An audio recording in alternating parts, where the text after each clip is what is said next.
যারা এলিটিসিজম মারাইতে আসে আমাদের দেশে, এই রাজনৈতিক এলিটিসিজম তারা যেন ঘরে রেখে তারা যেন জনগণের সামনে আসে। সেখানে আব্দুল আওয়াল মিন্টু আইনজীবীদের উপরে তেড়ে আসেন, ভার্বালি অ্যাবিউজ করেন এবং দেখা যায় তাদেরকে বিভিন্ন গালাগালি করেন। আমি সেটিতে প্রতিবাদ করি। আপনি জনগণকে ব্লাডি সিটিজেন বলবেন, আবার ভোটের জন্য এই ব্লাডি সিটিজেনের কাছে যাবেন, এই ধরনের দ্বিচারিতা আমরা জনগণ সহ্য করব না।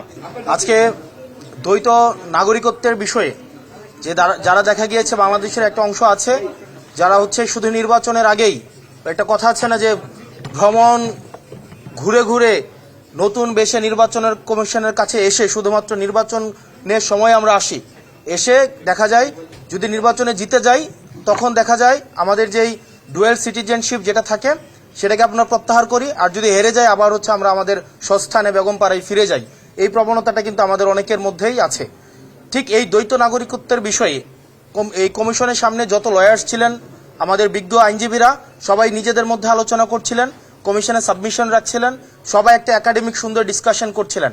প্রত্যেকটা আইনজীবী তারা তাদের মতামত দিচ্ছিলেন এবং কমিশন সেগুলিকে গ্রহণ করছিলেন।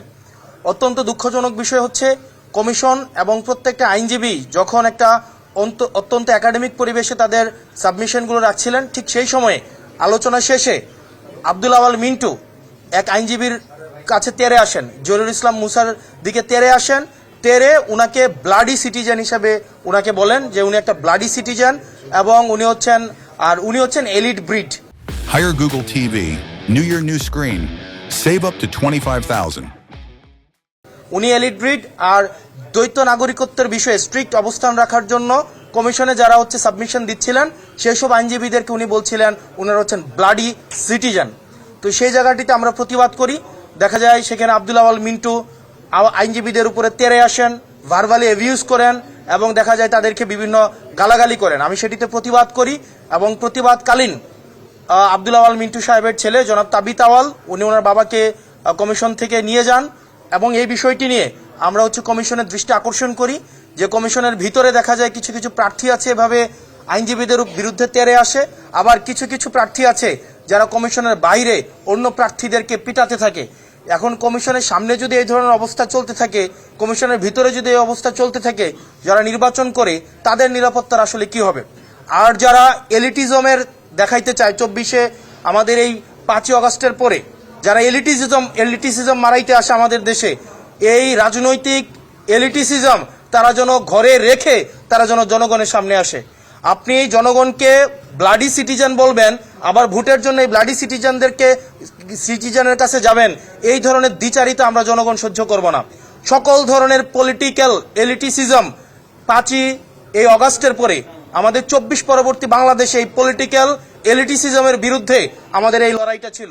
সুতরাং আব্দুল আওয়াল মিন্টুদের মতো যারা বিদেশে টাকা পাচার করে, যারা বিদেশে থাকে এবং যারা মেনটেইন করে, অর্থাৎ আওয়ামী লীগের সাথে আত্মীয়তা করে বিভিন্ন বিজনেস করে, স্বরাষ্ট্র মন্ত্রণালয়ে নিজের এই পরিবারের বিভিন্ন বিজনেস টিকায় রাখে, শেখ রেহানার সাথে যারা বিজনেস করে, এই তাদের পলিটিক্যাল এলিটিসিজম যখন মারাইতে আসবে, আমাদের এই সিভিলিয়ানদেরকে যখন বলবে আমরা ব্লাডি সিটিজেন, সেটা প্রত্যেকটা নাগরিককে, প্রত্যেকটা যারা ভোটার রয়েছে তাদের প্রত্যেকের মানহানি করে।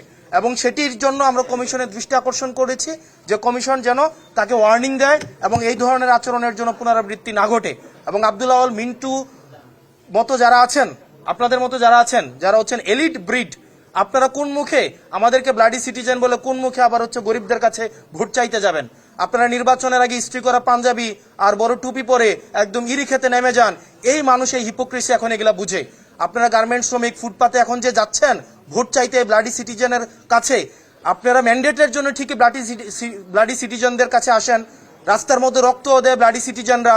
এই ব্লাডি সিটিজেনের রক্তের উপরে দাঁড়িয়ে আপনারা বিদেশে ব্যবসা করেন, ছেলে মেয়েদেরকে বেগমপাড়ায় রাখেন, সেফ এক্সিট নেন, ডুয়েল সিটিজেনশিপ নেন এবং নিরাপদ যখন দেখেন তখন বাংলাদেশে এসে ব্লাডি সিটিজেনদের রক্তের উপরে দাঁড়িয়ে তখন আবার নির্বাচনে দাঁড়াবেন। আর নির্বাচনে যদি দেখেন উত্তর দক্ষিণ হয়েছে, আবার তখন দেশ থেকে পালিয়ে যাবেন। এই ধরনের বাংলাদেশ আমরা 24 পরবর্তী সময়ে আমরা এই বাংলাদেশ দেখতে চাই না। সেটি নিয়ে আমরা নির্বাচন কমিশনে আপত্তি জানিয়েছি এবং সকল আইনজীবী এই জহিরুল ইসলাম মুসার প্রতি যে ধরনের আচরণ করা হয়েছে, এটা সকল আইনজীবীদের প্রতি আমি মনে করেছি এটা তাদের মানহানি করা হয়েছে। এবং কমিশনের মধ্যেই সকল পক্ষের আইনজীবী, শুধুমাত্র যে জহিরুল ইসলাম মুসানা, সকল পক্ষের আইনজীবী এখানে বিএনপি পন্থী বা অন্যান্য যেই আইনজীবীরা ছিলেন সবাই সেটা এই আব্দুল আওয়াল মিন্টুর আচরণে আহত হয়েছেন এবং তারাও সেখানে ইনস্ট্যান্ট তারা প্রতিবাদ জানিয়েছেন। এখন আমরা কমিশনের দৃষ্টিতে এটি এনেছি এবং এই ঘটনার পুনরাবৃত্তি যেন বাংলাদেশে না ঘটে, এই পলিটিক্যাল এলিটিসিজমের নিপাত অবশ্যই ঘটতে হবে। তারা তাদের মনোজগৎকে চেঞ্জ করতে হবে। এই 24 পরবর্তী বাংলাদেশে এসে 24 পূর্ববর্তী এলিটিসিজমের রাজনীতি যদি তারা করতে চায় তাহলে এই সিভিলিয়ান, এই ব্লাডি সিভিলিয়ানরাই তাদেরকে প্রত্যাখ্যান করবে।